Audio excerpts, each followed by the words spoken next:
Sometimes it's okay to be lost in life.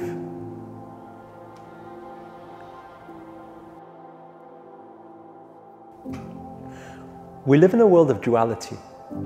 You have up and down, you have left and right, you have black and white. And if there was not one, there cannot be the other. So how could we possibly have the found without the lost? It's always going to be the lost and found. People often get that question of, why am I here?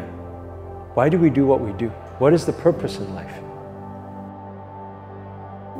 Those catch-22 moments where you're indecisive. Shall I go left? Shall I go right? What's right for me? And you feel so lost, and some people get so overwhelmed in this. What if we could embrace the lost? What if we could enjoy the confusion? Almost like enjoying the chaos, because we only get to experience it once. And think about it. If there was no lost and then the found, if there was no challenge before the solution, then what makes that hero story?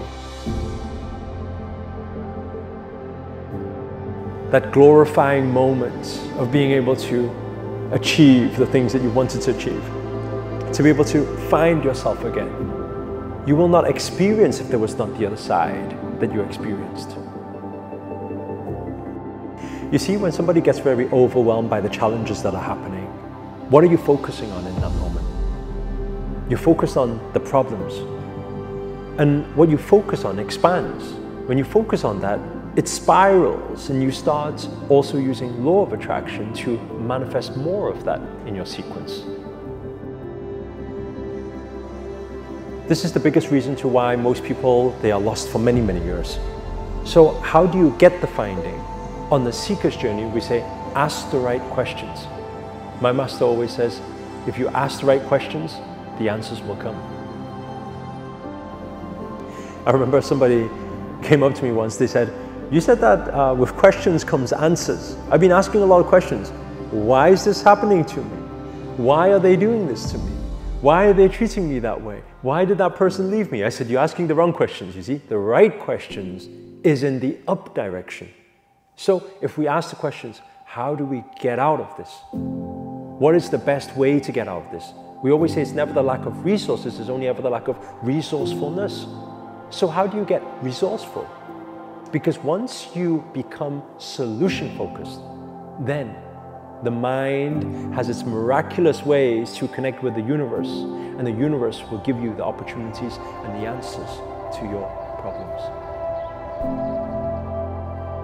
An old mentor of mine used to teach me about not seeing things worse than it is. And I think usually we have a tendency of doing that. Instead of that, he says, there's this method called as-ising. He said, don't see it worse than it is. You don't even need to see it better than it is. Just see it as it is. But when you become the witnesser, the observer, then you allow the challenges just to pass by, because understand what you don't focus on, it needs to move somewhere else, because energy loves attention. So if the challenges are trying to grab your attention right now and you're not giving them the attention, instead your attention is purely on solutions and positivity.